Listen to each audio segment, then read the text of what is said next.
I was standing at my living room window, watching the snow pile up on my driveway, when I saw Brenda Carmichael march across the street toward my garage with a determined look that sent alarm bells ringing through my head.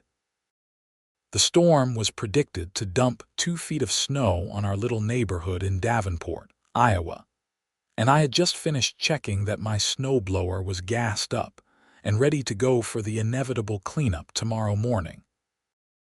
My name is Patrick Norris, and I had lived in the Meadowbrook Estates subdivision for 3 years now.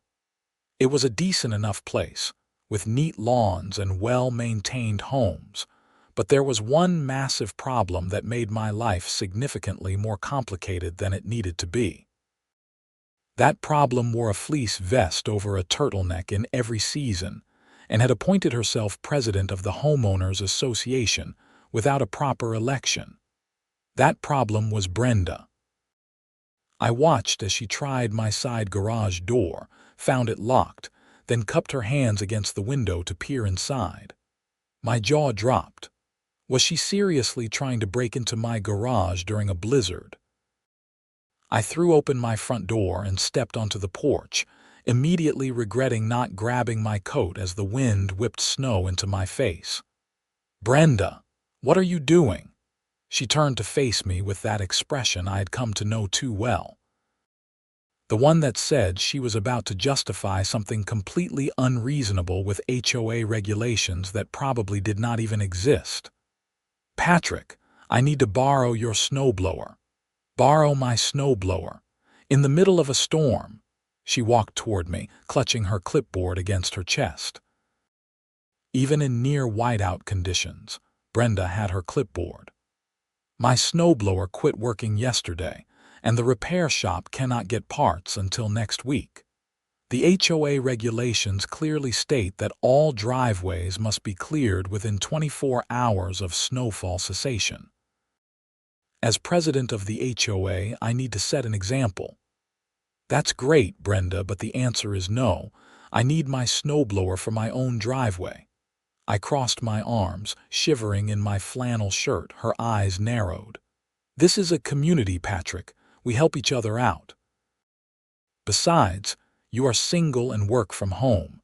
I have a family and need to ensure my husband can get to work at the hospital tomorrow. Surely you can understand priorities. Your husband drives a 4-wheel drive SUV. He'll be fine. My snowblower is not available." I turned to go back inside. "The HOA board will hear about this lack of community spirit." I paused at my door. "What board, Brenda? You appointed yourself president. There is no board. There has never been an election." She sputtered something I could not hear over the wind, and I went back inside, locking the door behind me. Through the window, I watched her stomp back across the street to her house, her boots leaving deep prints in the accumulating snow. That should have been the end of it. Any reasonable person would have accepted the answer and figured out an alternative solution. But Brenda Carmichael was not a reasonable person, and I was about to learn just how far she would go to get what she wanted. I spent the rest of the evening working on a project deadline, occasionally glancing out at the storm. The snow was coming down so thick, I could barely see Brenda's house across the street. Around midnight, I heated up some leftover pizza and settled in to watch the weather forecast. The meteorologist confirmed we were looking at 26 inches by morning, one of the biggest storms to hit eastern Iowa in years. I went to bed around 1 in the morning, tired but satisfied that I would be able to clear my driveway and maybe help some of my elderly neighbors tomorrow. My snowblower was a beast. A commercial-grade Ariens model I had splurged on after the first winter here convinced me that a cheap one would not cut it.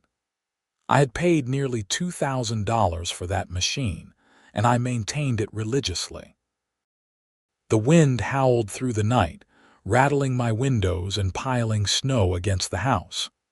I slept fitfully, waking several times to the sound of the storm raging outside. Around 6 in the morning, I finally gave up on sleep and made coffee. The sky was beginning to lighten, revealing a transformed landscape. Everything was buried under a thick blanket of white. I pulled on my winter gear and headed out to assess the damage. My driveway was completely blocked, with drifts reaching almost to my waist in some places. This was going to take some serious work. I trudged through the snow to my garage, already planning my strategy for the cleanup. The side door was unlocked. My stomach dropped. I knew I had locked it. I always locked it. I yanked the door open and fumbled for the light switch, already knowing what I would find. The space where my snowblower should have been was empty. No. No, no, no. I spun around, scanning the garage as if the machine might have somehow moved itself to a different corner, but it was gone. My expensive commercial-grade, barely 2-year-old snowblower had vanished. I looked out at the snow, and there, barely visible under the fresh powder, were tracks leading from my garage across the street, straight to Brenda's house. Rage bubbled up inside me. She had actually broken into my garage and stolen my snowblower. I pulled out my phone and immediately dialed her number. It went to voicemail. "Brenda, I know you took my snowblower. Bring it back right now or I am calling the police." I stood there in my garage for a moment, trying to calm down enough to think straight. Then I called the Davenport Police Department non-emergency line. "Davenport Police, how can I help you? I need to report a theft. My neighbor broke into my garage last night and stole my snowblower."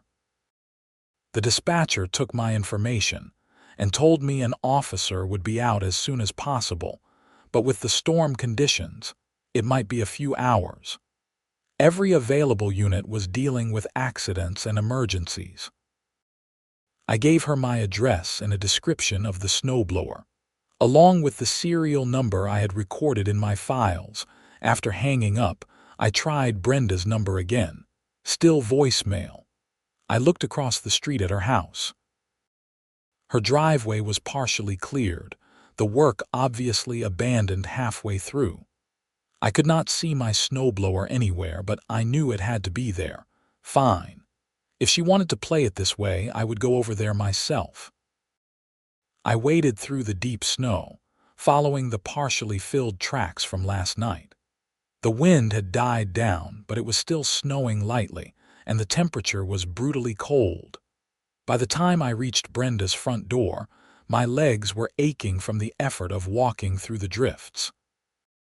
I rang the doorbell, then I knocked, then I rang it again. Finally, the door opened, but it was not Brenda. Her husband, Mark, stood there in scrubs, looking exhausted. He was a nurse at Genesis Medical Center and had probably just gotten home from a night shift. "Patrick, what's going on?" "Mark, your wife broke into my garage last night and stole my snowblower. I need it back right now." His face went through several expressions in rapid succession: confusion, disbelief, resignation. That last one told me everything I needed to know. He was not surprised. "Come in," he said quietly. I stepped into their entryway, stomping snow off my boots. The house was warm and smelled like coffee. Somewhere upstairs, I could hear a television playing cartoons. "Look, Patrick, I don't know what to tell you. Brenda mentioned she was borrowing your snowblower. She did not borrow it. She stole it. I told her no yesterday, and she broke into my locked garage in the middle of the night and took it anyway." Mark rubbed his face with both hands. "Jesus. Okay, let me get it for you. It's in our garage." He disappeared through a door that led to their attached garage. I stood there dripping melting snow onto their hardwood floors, still furious, but at least glad that Mark seemed reasonable. He came back a moment later, and his expression made my heart sink before he even spoke. "Patrick, there is a problem." I followed him into the garage. There, sitting in the middle of the concrete floor, was my snowblower, or what was left of it. The auger housing was cracked completely in half. The pull cord hung limply, clearly snapped. One of the wheels was bent at an unnatural angle, and as I got closer, I could see that the auger blades themselves were mangled. The machine looked like it had been used to chew through concrete instead of snow. "What the hell did she do?" I breathed. "She started it up around 4 this morning." I told her to wait until daylight, but she said she wanted to get it done before the kids woke up. I heard this awful grinding noise and came out to find her trying to push through a huge drift. I think she hit the buried fire hydrant at the end of the driveway. I stared at the destroyed machine, doing the math in my head. $2,000. Gone. And my driveway was still buried under 2 feet of snow with no way to clear it. Where is Brenda? She took the kids to her mother's house in Cedar Rapids about an hour ago. Roads are terrible, but she insisted. She said she had HOA business to attend to, but honestly, I think she just did not want to be here when you came over. Smart move on her part. I was ready to explode. "Mark, I need you to understand something." I told her no. "She broke into my locked garage and stole my property. Then she destroyed it. That's breaking and entering and theft at minimum, possibly criminal mischief. I have already called the police." His face paled. "The police? Patrick, come on, we are neighbors, we can work this out." I gave her the chance to work it out. She chose to steal from me instead. Your wife needs to face consequences for her actions. I pulled out my phone and took dozens of photos of the destroyed snowblower from every angle, making sure to capture the serial number plate that would prove it was mine. Then I took photos of the garage, the tire tracks in the snow outside, and everything else I could think of that might be relevant. "I am taking this back to my garage," I said. "The police will want to see it." "Let me help you," Mark offered, but he looked miserable. Together, we managed to get the broken snowblower onto a tarp and drag it across the street through the snow. It was heavy, awkward work, and by the time we got it into my garage, we were both sweating despite the cold. "Patrick, I am really sorry about this," Mark said. "Brenda gets carried away sometimes with the HOA stuff. She means well, but Mark, she broke into my property and stole something worth $2,000. This is not about meaning well. This is about her thinking she is above the rules that apply to everyone else." He nodded slowly. "What do you want me to do?" "Tell her to call me. And tell her to get a lawyer, because she is going to need one." After Mark left, I called the police department again to update them on the situation. The dispatcher said an officer would definitely be out today, now that I had recovered the stolen property and had photographic evidence of the damage. While I waited, I called my insurance company. The agent I spoke with was sympathetic, but gave me bad news. My homeowner's insurance would cover the theft and damage, but I would have to pay the $500 deductible, and I should absolutely pursue compensation from Brenda directly or through small claims court. Next, I called a lawyer. I wanted to know my options before the police arrived.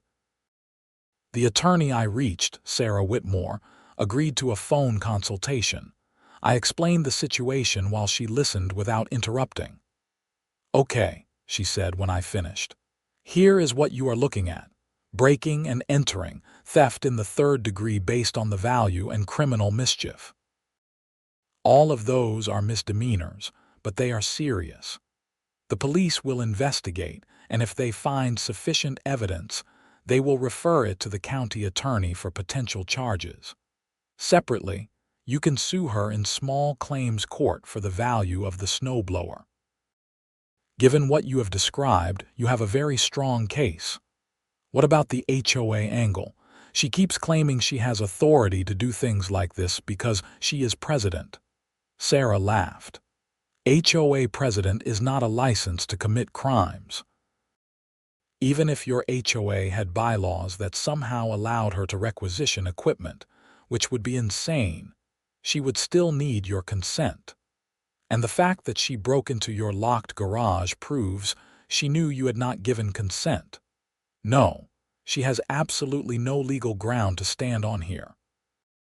That made me feel better. At least I was not crazy for thinking this was completely out of line.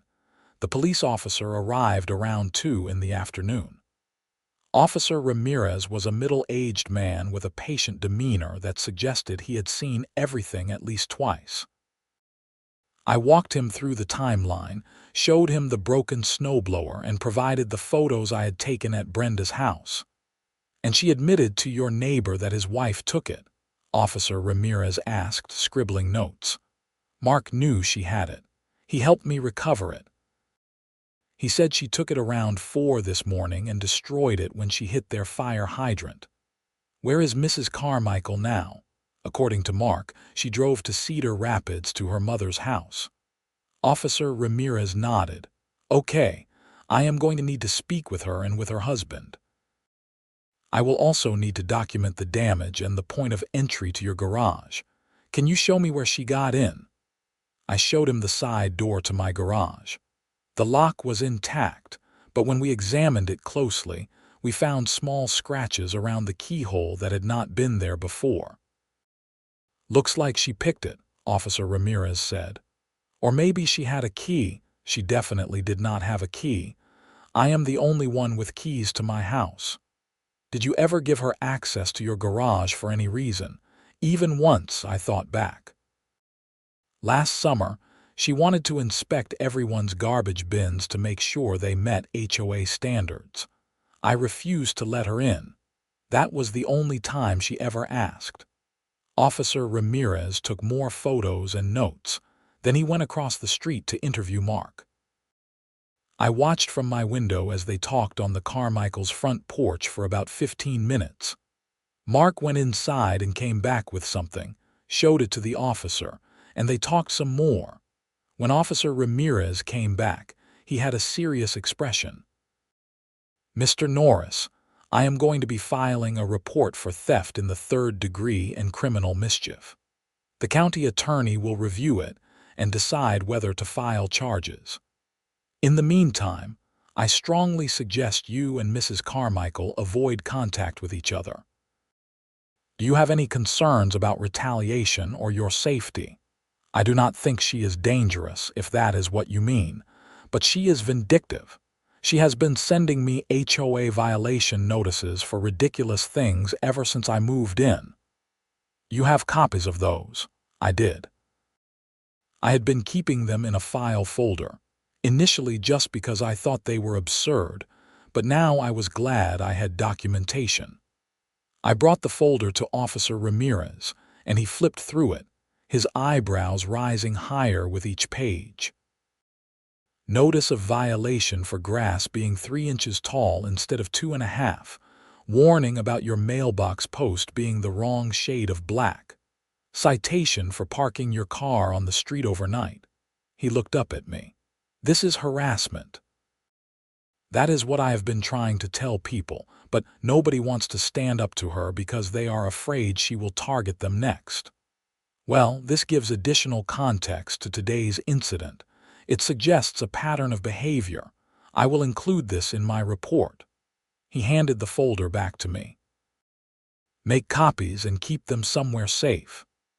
After Officer Ramirez left, I tried to figure out what to do about my driveway. My back and shoulders were already aching from dragging the snowblower across the street, and the thought of shoveling 2 feet of snow by hand was overwhelming. I called my neighbor to the left, an older man named Jerry Patterson, to check if he was okay. "Patrick, I saw all the police activity. What happened?" I gave him the abbreviated version. Jerry was outraged.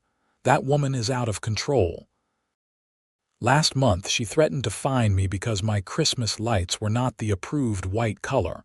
I told her where she could stick her fine." "Did you really?" "Damn right I did. Listen, my son-in-law has a plow truck. Let me call him and see if he can swing by and do both our driveways. Consider it my contribution to the neighborhood resistance against Queen Brenda." I thanked him profusely. True to his word, Jerry's son-in-law, Dave, showed up an hour later in a pickup with a plow blade. He cleared my driveway, Jerry's, and the driveways of two other elderly neighbors who Brenda had also been harassing. Dave refused payment, saying that anyone who stood up to Brenda deserved support. That evening, I finally heard from Brenda. Not a phone call or a text. Instead, I found an envelope wedged in my front door. Inside was a formal letter on HOA letterhead. "Dear Mr. Norris," it began. "It has come to the attention of the Meadowbrook Estates Homeowners Association that you have made false and defamatory accusations against the HOA president. Such behavior violates Section 7.3 of the HOA bylaws regarding community harmony and respect for leadership. You are hereby fined $500, payable within 30 days. Additionally, your failure to maintain a cleared driveway during the recent snowfall, while simultaneously refusing to assist fellow community members, demonstrates a pattern of antisocial behavior inconsistent with our neighborhood values. Please be advised that continued violations may result in additional fines and potential legal action to compel compliance with HOA regulations." I read it 3 times, my disbelief growing with each pass. She had stolen my snowblower, destroyed it, and now she was fining me for not clearing my driveway fast enough and for reporting her crime to the police. I took a photo of the letter and texted it to Sarah Whitmore, the attorney. She called me back within 5 minutes. "Patrick, this is evidence of retaliation and it actually strengthens your position significantly. Do not respond to this letter. Do not pay the fine. Do not engage with her at all. Just document everything." "What about the HOA? Can she actually fine me?" "That depends on whether your HOA is legally established and whether you agreed to be bound by its bylaws when you purchased your home. Do you have your closing documents?" I dug through my files and found my purchase agreement and deed. After reviewing them with Sarah, we determined that while Meadowbrook Estates technically had an HOA on paper, it had been essentially dormant for years before Brenda moved in. There were supposed to be annual elections and board meetings, none of which had occurred. Brenda had simply declared herself president and started making up rules. "She has no legal authority," Sarah confirmed. "The HOA exists in name only, and even if it were properly constituted, she would not have the power to levy fines for not helping her commit theft. This letter is going to come back to bite her badly if this goes to court." Over the next few days, the situation escalated. Brenda returned from Cedar Rapids and apparently decided that the best defense was a strong offense. She sent letters to every house in the neighborhood, claiming that I was a disruptive presence who refused to follow community standards and had falsely accused her of theft to avoid HOA fines. It did not work. Instead of turning the neighborhood against me, Brenda's letter campaign had the opposite effect. Neighbors I barely knew started stopping by to express their support and share their own stories of Brenda's overreach. Jim Reynolds, 2 streets over, told me she had threatened to sue him because his vegetable garden was not approved in advance. The young couple on the corner, Michael and Lydia Peterson, said Brenda had reported them to the city for running a business from home because Lydia sold handmade crafts on Etsy. "She called the zoning office and tried to get us shut down," Lydia said. "When the inspector came out, he told us we were absolutely fine and that we should file a complaint against whoever wasted his time with a bogus report." A pattern was emerging. Brenda had been terrorizing the neighborhood for 2 years, ever since she and Mark had moved in. She used the HOA as a weapon to enforce her personal preferences and punish anyone who challenged her. Most people had simply tried to stay off her radar, but I had inadvertently become the flashpoint for all the accumulated resentment. 1 week after the theft, I received notice that the county attorney had filed charges against Brenda. 1 count of theft in the 3rd degree, 1 count of criminal mischief, and 1 count of trespassing. Her arraignment was scheduled for the following month. That same day, I filed a small claims lawsuit against her for $2,000 plus court costs, representing the full replacement value of my snowblower. Brenda's response was to call an emergency HOA meeting. She posted notices on every mailbox, declaring that all homeowners were required to attend a meeting at her house to discuss ongoing threats to neighborhood stability.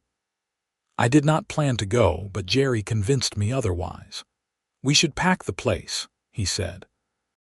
"Show her that she does not speak for the neighborhood." So that is what we did. On the evening of the meeting, more than 30 people showed up at Brenda's house. She had clearly expected a small, manageable group where she could control the narrative. Instead, her living room was overflowing with angry neighbors. Brenda stood at the front of the room, her clipboard clutched to her chest like a shield, looking increasingly uncomfortable as more people filed in. "Thank you all for coming," she began, her voice tight. "We are here tonight to address the divisive behavior of one resident who has chosen to prioritize his own interests over the community good." "You mean the resident whose property you stole?" Jim Reynolds called out. Murmurs of agreement rippled through the room. Brenda's face flushed. "I borrowed a piece of equipment during an emergency situation. The storm required immediate action, and as HOA president, I have the authority. You do not have authority to break into someone's garage." This from Lydia Peterson. "And you are not legally the HOA president because there has never been an election." "The bylaws clearly state, 'Show us the bylaws,'" I said, speaking up for the first time. "Right now. Show everyone here the official HOA bylaws that give you the authority to do any of the things you have been doing." Brenda's mouth opened and closed.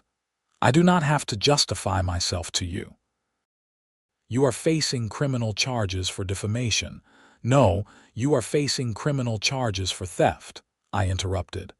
"I have the court documents right here." I pulled the papers from my jacket and held them up. "Theft in the 3rd degree, criminal mischief, and trespassing." "Would you like me to read them to everyone?" The room erupted. People were shouting questions at Brenda, demanding answers, expressing outrage. Mark appeared from the kitchen, looking mortified, and tried to calm everyone down. "Please, everyone, please. Let's just take a breath here."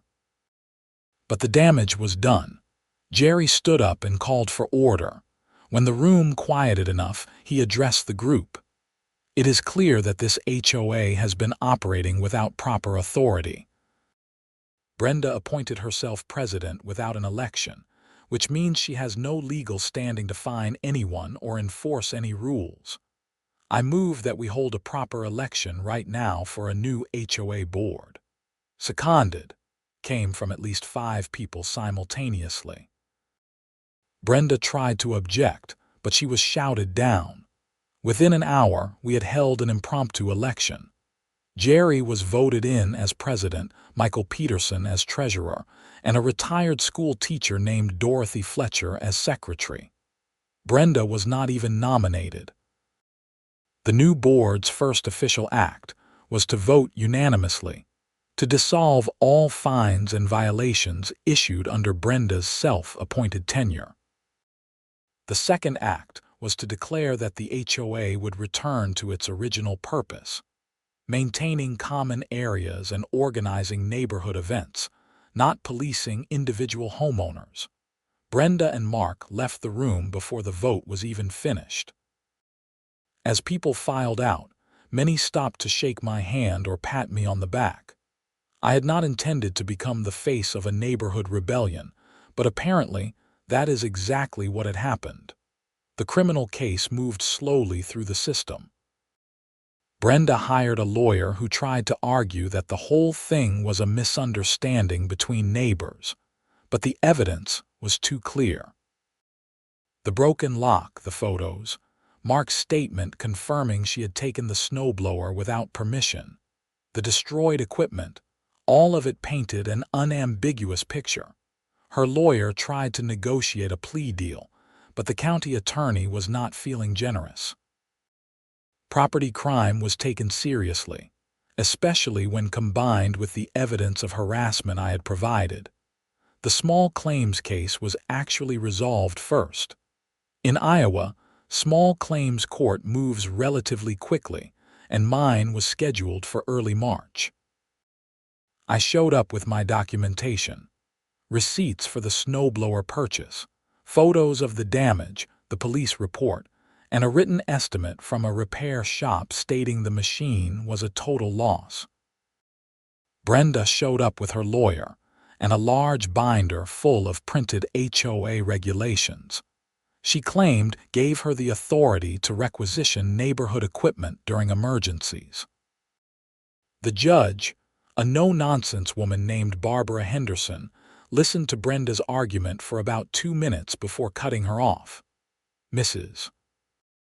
Carmichael, even if these regulations were legitimate, which I seriously doubt, they would not give you the right to break into someone's garage and take their property without permission. That is called theft, regardless of what title you claim to hold. Do you have any evidence that Mr. Norris gave you permission to take his snowblower? He should have given permission. Community responsibility. That is not what I asked. Did he give you permission? Yes or no? Brenda's lawyer whispered something to her. She shook her head stiffly. No, but the circumstances are irrelevant. You took property that did not belong to you without permission, and you damaged it. You owe Mr. Norris compensation. The only question is how much. After reviewing the evidence, Judge Henderson ruled in my favor for the full amount, $2,000 plus court costs and the small claims filing fee. She gave Brenda 30 days to pay. And Mrs. Carmichael, the judge added as we were packing up, I suggest you stop playing pretend with this HOA before you end up facing even more serious legal consequences. Consider this a warning. 1 week later, the criminal case went to trial. Brenda had rejected a plea offer that would have resulted in probation and restitution. Her lawyer apparently convinced her they could win an acquittal, arguing that the whole situation was a civil matter, not criminal. It was a bad strategy. The prosecution presented the case methodically. Officer Ramirez testified about the scratches on my garage lock and the condition of the snowblower. Mark was called as a witness and reluctantly confirmed that Brenda had taken the snowblower without permission and had damaged it. I testified about explicitly denying her request to borrow it and about finding my garage broken into. The defense tried to paint me as a difficult neighbor who refused to help during an emergency, but it fell flat. The jury did not care about neighborhood drama. They cared that someone had broken into a garage and taken property that did not belong to them. The deliberation took less than 2 hours. Guilty on all counts. Sentencing came 3 weeks later. The judge could have given Brenda jail time, but instead, he sentenced her to 2 years of probation, 200 hours of community service, and ordered her to pay restitution for the snowblower. He also issued a no-contact order, prohibiting her from any direct communication with me. Mrs. Carmichael, the judge said, looking at her over his glasses, you seem to have convinced yourself that holding a position in a homeowners association gives you special privileges. It does not. You are subject to the same laws as everyone else. Your sense of entitlement led you to commit crimes against your neighbor, and you are fortunate that this court is giving you an opportunity to make this right without incarceration. I suggest you take this opportunity seriously. Brenda stood there stone-faced, but I saw her hands shaking as she gripped the defense table. The aftermath was messy but satisfying. Brenda paid the restitution and the small claims judgment, though her lawyer tried to delay it as long as possible. I used the money to buy a new snowblower, an even better model than the one she had destroyed. The neighborhood transformed. With Jerry and the legitimate HOA board in charge, people actually started enjoying where they lived. We organized a summer block party, started a neighborhood watch program, and established a fund to help elderly residents with yard maintenance. The new bylaws were simple and reasonable. Keep your property maintained to basic standards, respect your neighbors, and contribute to the community when you can. Brenda and Mark kept to themselves. I would see them occasionally, coming and going, but we never spoke. Mark looked perpetually exhausted, and I sometimes wondered if he was dealing with more than just the legal consequences. Their house went up for sale in early summer. I was not surprised. The neighborhood had made it clear that Brenda's behavior was not welcome, and living across the street from someone you had stolen from and been convicted of crimes against had to be uncomfortable. They sold the house in August and moved somewhere in Missouri, according to Jerry, who heard it from the realtor. A nice young family moved in, a couple with 2 small kids and a friendly golden retriever. They introduced themselves to everyone on the block, asked about neighborhood norms, and never once mentioned forming a committee or conducting inspections. Life went back to normal, or at least a better version of normal than it had been. I focused on my work, maintained my property because I wanted to, not because someone was threatening me with fines, and actually got to know my neighbors as people rather than as fellow victims of HOA overreach.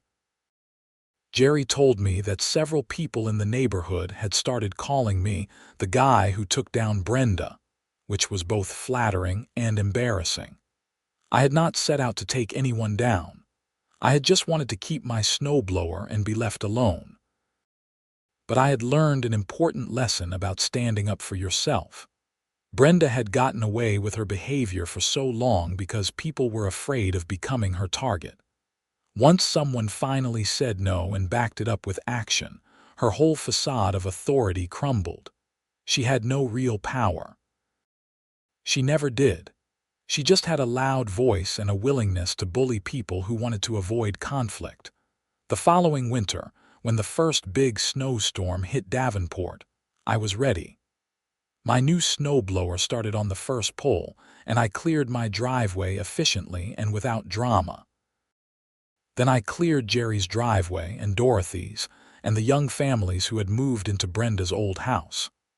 I did it because I wanted to help my neighbors, not because anyone demanded or stole or threatened.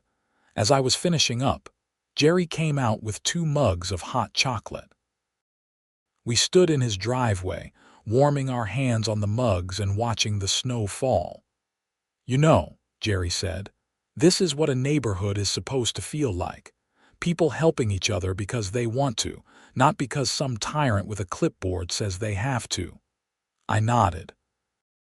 Makes a difference when the person in charge actually cares about people instead of just rules. You ever think about running for HOA president yourself? You would be good at it. I laughed. No thanks. I have learned my lesson about getting involved in neighborhood politics. I am happy just being a regular guy with a really good snowblower. Jerry grinned. Fair enough.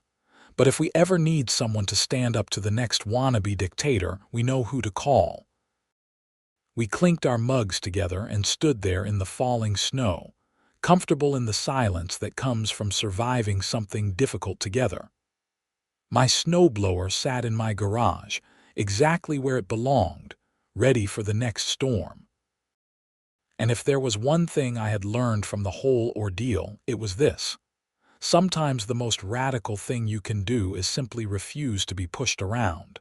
Say no, stand your ground, document everything.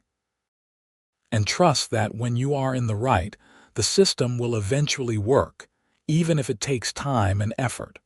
Brenda had thought she could take what she wanted because nobody would stop her. She was wrong.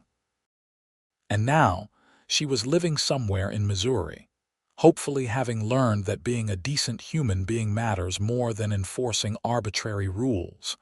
As for me, I was exactly where I wanted to be, in a neighborhood where people waved instead of fining each other, where conflicts were resolved through conversation instead of threats, where someone could own a nice snowblower without fear of it being stolen by a power-hungry HOA president during a blizzard. The snow continued to fall, blanketing the street in fresh white powder. I finished my hot chocolate, thanked Jerry, and headed back to my house. Inside, I hung up my wet coat and boots, stoked the fire in the wood stove, and settled into my couch with a book. Outside my window, I could see my cleared driveway and the neat rows of snow I had piled on either side. My property, my work, my choice to help others when I wanted to, not when demanded. It was a small victory in the grand scheme of things. But sometimes small victories matter most. They remind you that standing up for yourself is worth it, that bullies only have the power you give them, that communities work best when built on mutual respect rather than fear and intimidation. My phone buzzed with a text from Sarah Whitmore, my lawyer. Just heard Brenda completed her community service. 200 hours of cleaning up litter along Highway 61. Thought you would want to know. I smiled. There was a certain poetic justice to it. Someone who had spent years harassing neighbors about grass height and mailbox colors now spending her weekends picking up trash on the side of the road. I texted back. Thanks for letting me know. Send me your final bill whenever you are ready. Her response came quickly. Already sent. But honestly, taking down an HOA tyrant was the most fun case I have had in years. Worth every minute. The fire crackled in the wood stove, and outside the winter wind picked up, sending fresh swirls of snow across my porch. I was warm, safe, and surrounded by my own property that I had worked hard to maintain. Nobody was going to break into my garage tonight. Nobody was going to steal my equipment or issue me bogus fines or threaten me with made-up regulations. I had won. Not just the court cases, though those mattered. I had won something more important, the right to exist peacefully in my own home without harassment, the right to say no to unreasonable demands, the right to hold people accountable when they victimized me. And I had helped create something better for everyone else in the neighborhood too. The new HOA board was everything Brenda's regime was not: transparent, democratic, reasonable.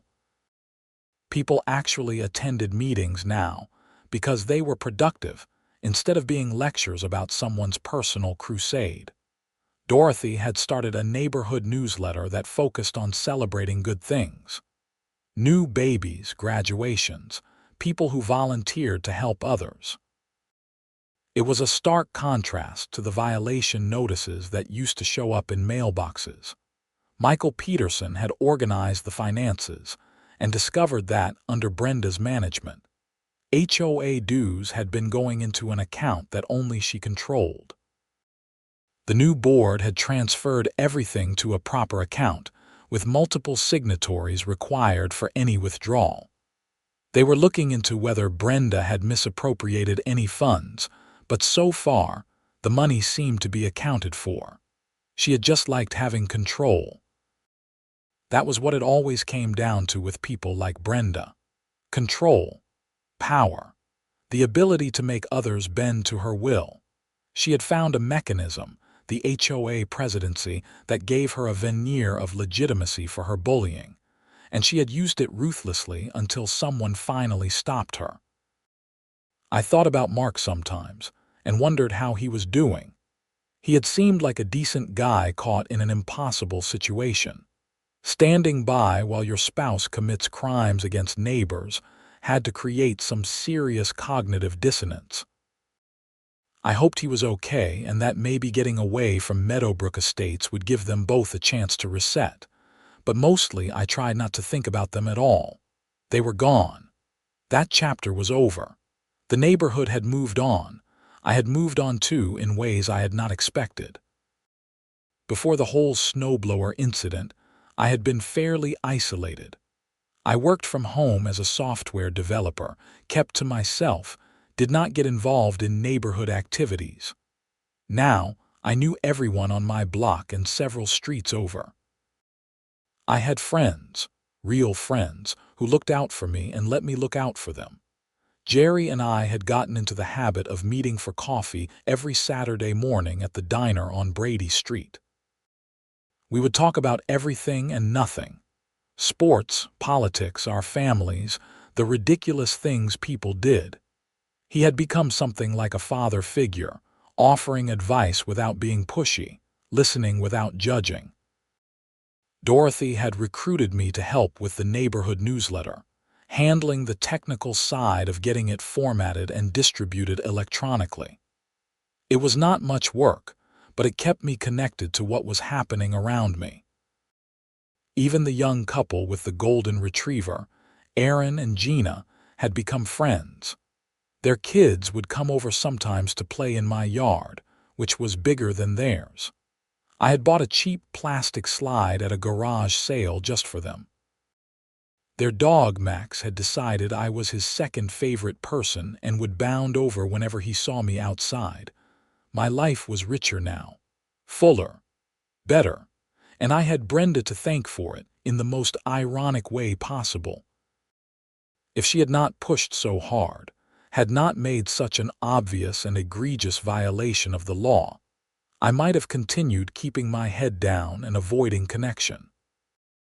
Instead, her actions had forced me to stand up, and in doing so, I had discovered a whole community of people who were ready to stand with me. There is probably a lesson in there about how sometimes the worst things that happen to us end up being catalysts for positive change. But I was not interested in giving Brenda credit for anything positive. She had made deliberate choices to steal, damage property, and harass people. The fact that her victims ended up building something good in response was despite her, not because of her. The wind howled outside, and I pulled a blanket over my legs, content to spend the evening reading by the fire. Tomorrow, I would probably help Jerry with a project in his basement. Next week, Dorothy wanted help setting up a website for the neighborhood.